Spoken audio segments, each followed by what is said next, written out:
Okay. So this is GE 6114 Math in the Modern World. So for module 1, that is entitled Nature of Mathematics.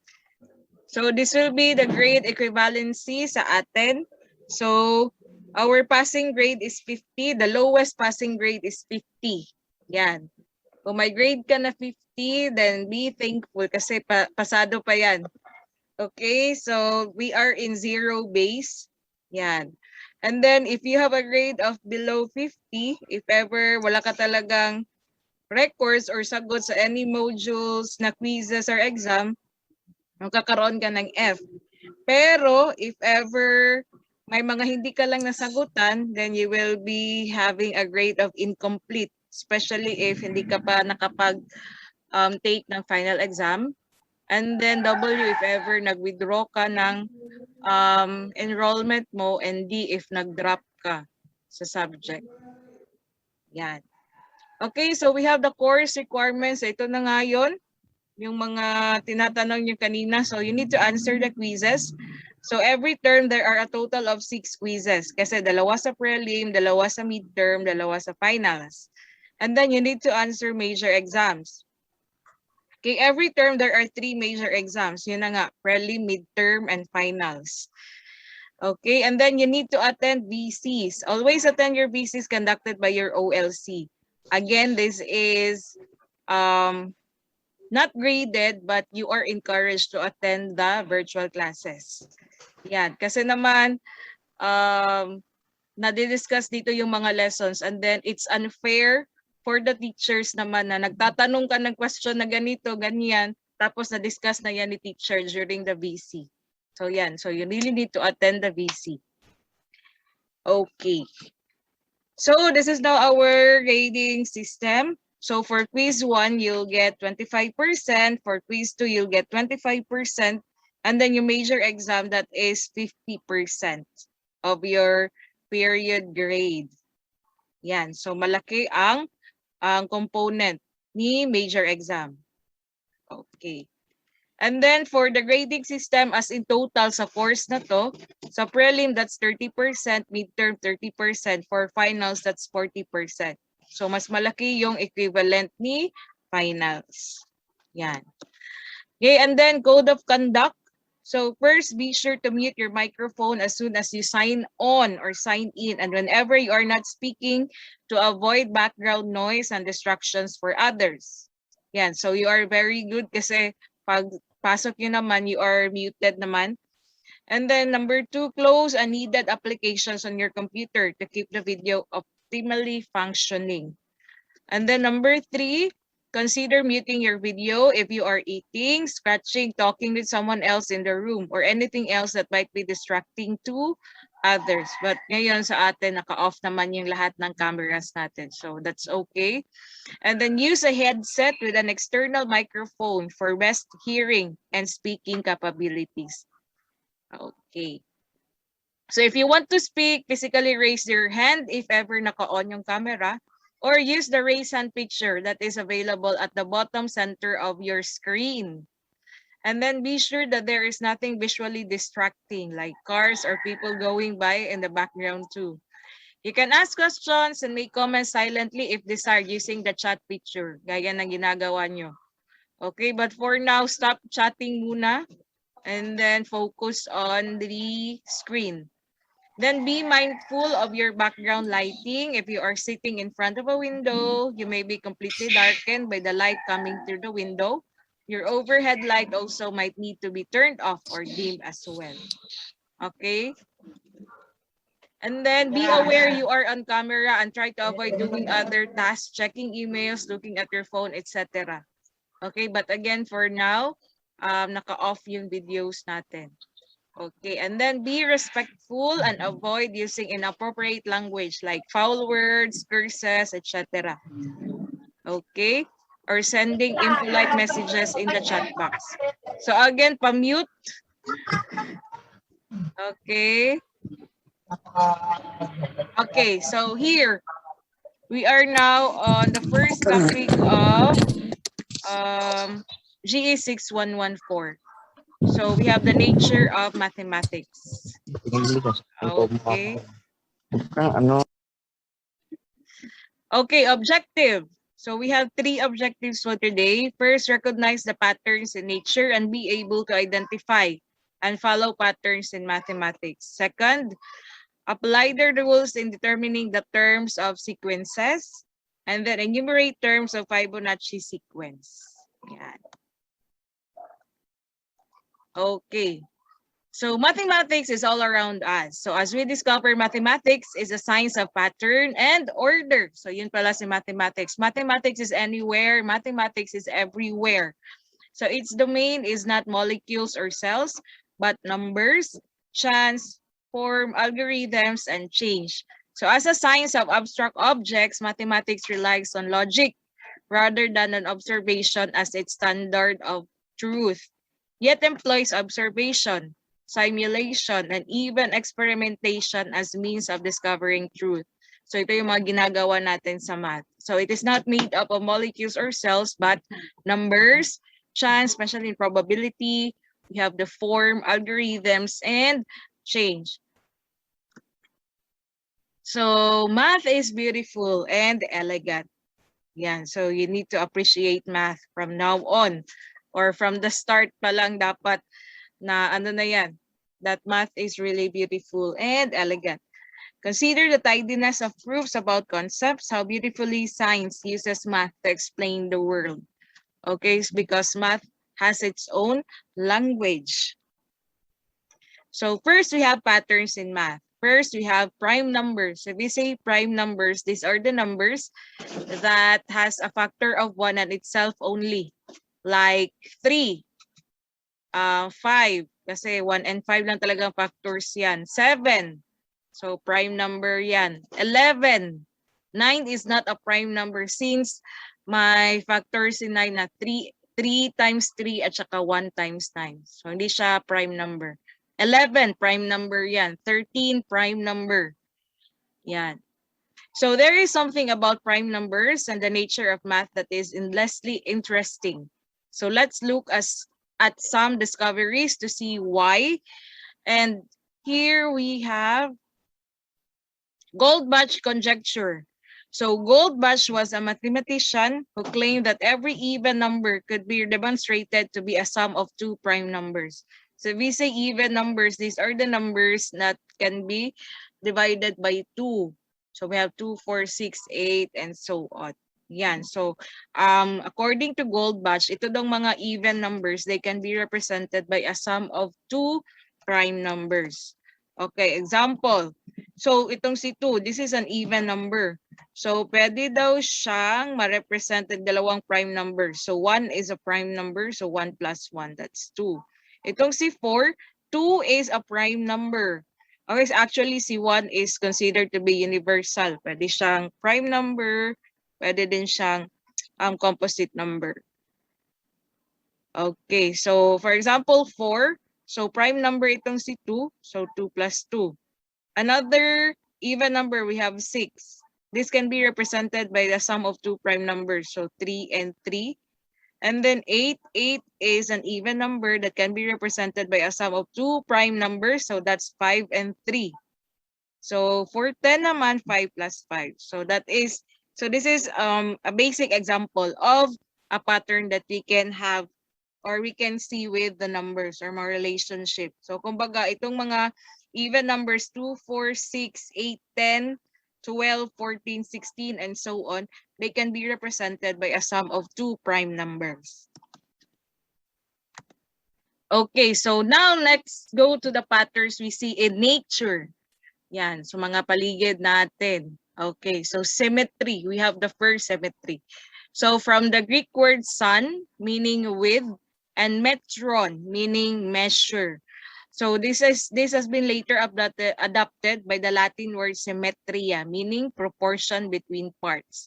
So it is the geometric regularity that is possessed by an image or object. So ito yung symmetry, symmetrical. Here symmetric, ito siya hindi siya symmetrical. Okay, so if we say symmetric, kumbaga, kung ano yung look or ano yung image na nakikita dito natin sa left side, yun din dapat nasa right side. Or kumbaga, if you are to draw a straight line at the center, dapat same yung nakikita nating image on both sides. Pwede siya up and down, pwede din siya left and right. Kagaya natin, mga human beings, so we are symmetrical. Okay? Kasi nga, same kapag if we draw a line, center sa atin, so kung ano yung nasa right side natin, same din na nasa left side natin. So we are symmetrical. Okay, we have a lot of things in our environment or around us that are symmetrical. Okay, so we have main types of symmetry. So first, we have the reflection symmetry, also known as line symmetry. Happens when there exists one line that divides a figure object into two halves, such that one half is the exact mirror of the other. So yan, example nito. Okay, sa picture na to. So may reflection. Okay, so kung ano yung nakikita natin sa taas, yun din nakikita natin sa baba. Okay, this is our line of symmetry. Next, we have threefold reflection symmetry. Okay, so kung dito, may line ka dito, same nakikita natin sa left and right. Kung dito naman, na line, same din yung nakikita natin dito at saka dito. Kung dito naman na line, yung nakikita natin dito at saka dito, same din. We also have the fourfold reflection symmetry. Okay, so apat yan. We also have the fivefold reflection symmetry. So kahit na anong line dyan na pipiliin mo, same yung nakikita mo on both sides. Okay. Okay, marami pang coming in. Yan. Okay, next we have the rotational symmetry. This is a shape or object that has rotational symmetry when it still looks the same after some rotation, not exceeding 360 degrees. So, kumbaga, kapag ni-rotate mo yung object, same pa rin ang kanyang figure, walang nangyayari. So, we have the so-called order of rotation, that is N. This is how many times the image or object repeats its form when rotated, not exceeding 360. And then we have the angle of rotation. This is the minimum angle required for an image or object to repeat its form. So angle of rotation is equal to 360 over N. So example dito, yan. The order of rotation is 3 kasi nga may tatlo siyang petals. Yan. And then yung angle na required sa kanya or angle of rotation, so we have, di ba, 360. 360 divided by 3, that's 120.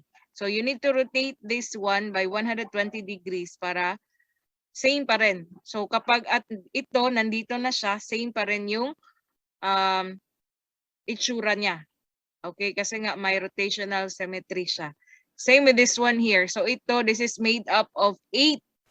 Yan, 8 na sides yan dyan, okay? So kapag ni-rotate mo yan, same pa rin yung makikita natin, same figure. And then, yung angle of rotation niya, so 360 over 8, so that is 45. Next, we have here, so we have 4. So order of rotation is 4, kahit na anong gawin yan dyan, pag rotate mo yan, still same pa rin yung figure. So 360 over 4, that's 90 degree. Yan yung kanyang angle of rotation. Okay, next we have the point symmetry. So when every part of an image or object has a matching part with the same distance from a particular point of reference in the opposite direction. So this one, ito dito. Yan, same sila. Same yung kasi distance nila dito, then same, and yan here, same. So point symmetry. So may mga points or vertices dyan na same sila, yan. Dito, then same. Same with this one here. So yung weird ni king dito, yan, same yan dyan. Okay. And then same with this one here. May point yan. Yan. Okay. So that's point symmetry. Okay. Next, we have the Fibonacci sequence. Yan. So this is very famous, no? Fibonacci sequence, especially sa mga IT students and CS and engineering students. Okay, so who is Fibonacci? So Leonardo Fibonacci was born around 1170. into the Bonacci or Bonaccio family of Pisa, also known as Leonardo of Pisa or Leonardo Pisano Bigoglio and Leonardo Fibonacci. So marami siyang names. Okay. Okay, wait. Okay, so next itong si Fibonacci studied under a Muslim schoolmaster in his younger years where he learned the Hindu-Arabic system of counting and computation. So he published a book in 1202 entitled Liber Abaci or the Book of Calculations or Abacus. So again, itong si Fibonacci was born on 1170 and died on 1250. Yan. So ito yung nakabuo siya ng book and yung nakuha niya na buo niya na calculation which is a Fibonacci numbers are still very famous up to now. Okay, so saan nakikita si Fibonacci numbers? In nature. So we can see it in rabbit birds. We can also see it in honeybees and family trees, petals on flowers, seed heads, pine cones, leaf arrangements, and marami pang iba. So actually, we are mostly surrounded with Fibonacci numbers. Okay, so ano ba yung mga Fibonacci numbers? Okay, so first, dito muna tayo sa rabbits. Okay, the problem of the rabbits. So a person has 2 newborn rabbits of each gender. So we are asked to determine the number of pairs of rabbits that can be born from the said pair or ma-breed natin dito sa pair na to. Okay, so inclusive of the initial pair. So for example, ito lang silang dalawa. So ilan daw yung mga rabbits na pwedeng ma-breed dito sa dalawang to kung nag-start ka sa dalawang yan. Okay, so assumptions for the problem. Each newborn pair, a female and a male, matures in 1 month and then starts to breed. So kapag nanganak pala ito sila, nagmamature na yung anak nila within or after 1 month and then pwede na namang i-breed. So 2 months after their birth and every month thereafter, a new mature pair breed at the beginning of each month. So by the time na nanganak na yung anak nila and then nanganak na naman yung anak ng anak nila, yan, okay? So this breeding then results in the birth of 1 newborn pair that is female and a male at the end of that month and no rabbits die during the course of the year. So ganyan pala yung pagpapalaki ng mga rabbits. Okay. Okay, so ito na yung table. So nag-start ka and then you have this newborn rabbits. So ito yung first na generation. And then by that time, after 1 month niyan, so nakapagpanganak na naman sila. So they now have mature rabbits. And then after this one, itong dalawang to, they can have this and this one. Yan. Ito na sila. So kumbaga ito sila yan. And then yan, nakapanganak na sila. And then here, ito pa rin sila, nakapanganak na naman sila. And then yung anak nila, nakapanganak na. Yan. Ito pa rin sila. Yan, nanganak na naman. Yung first anak nila, nakapanganak na. And then yung second na anak nila, nakapanganak na din. Okay, and then and so on. So ito pala yung table ng pag-breed ng rabbits. So this is governed by Fibonacci numbers. So these are Fibonacci numbers. 1, 1, 2, 3, 5, and 8. So paano yan nakuha? Okay. So ganito si Fibonacci numbers. Okay, so our f sub 0 or the first Fibonacci number is 0. And the initial is 0. And the first Fibonacci number or f sub 1 is 1. So we have the initial conditions. And then for the second one, for the following numbers, all you need to do is to add the last two. So kumbaga, this is the first and this is the second. So i-add mo yan sila, 0 plus 1, then you'll get the second or the next number. Okay, so kumbaga ito, you start with 0, 0 plus 1, that's 1. Yan, kaya may 1 dito. 1 plus 1, that's 2. 1 plus 2, that's 3. 2 plus 3, that's 5. 5 plus 3, that's 8. 8 plus 5, that's 13. 13 plus 8, that's 21, and so on. So that's what you can see. Para makuha ito, all you need to do is i-add mo yung 2 numbers before sa kanya. Yan. So para makuha si 13, i-add yung 8 at saka 5. So kumbaga, the next number is found by adding up the 2 numbers before it. So ganyan si Fibonacci sequence. Okay? So ito yung Fibonacci numbers natin. We have 0, 1, 1, 2, 3, 5, 8, 13, 21, 34, 55, 89, 144, and so on. Brendel Panat. Okay. Okay, so example. So we have this one. Okay, yan yung formula natin. Okay, example, term 9 is calculated as paano makuha si term 9. Okay, ito. So para makuha si term 9, all you need to do is to add F8 and F7. Kasi dito so 9 minus 1, that's 8.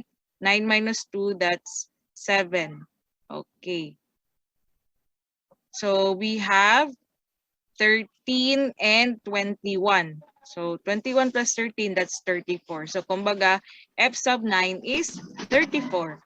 And then if I'll be asking you what is F11, so para makuha sa F11, you just add F9 and F10. So 34 plus 55. Makukuha natin si 89. So yan. Okay, ganyan ang pag-add at saka pag-subtract ng Fibonacci numbers.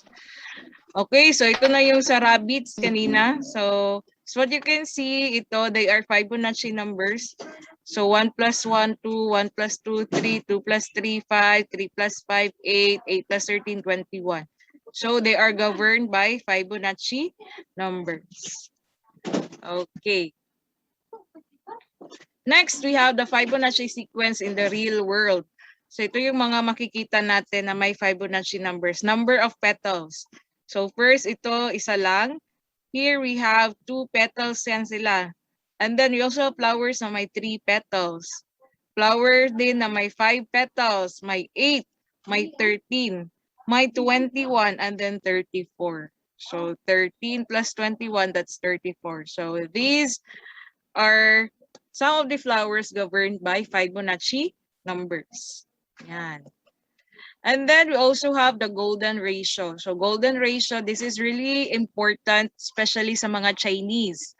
Para sa kanila, if you have this golden ratio, you are beautiful or you are statistically pleasing. Or sa mga painters, yan. If ever nakita nila yung painting na may golden ratio, then you can say that that painting is really, really good. Yan. Okay, so the golden ratio or the phi, phi is equal to 1 over square root of 5 minus 1 over 2. So ito yung value ni golden ratio.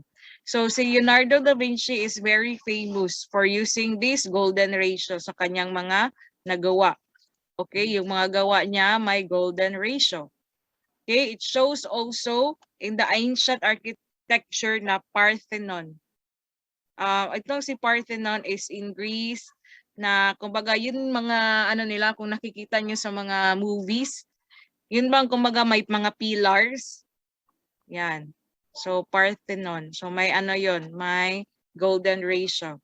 So especially in construction, basta may golden ratio, then that means your building is really beautiful. Okay.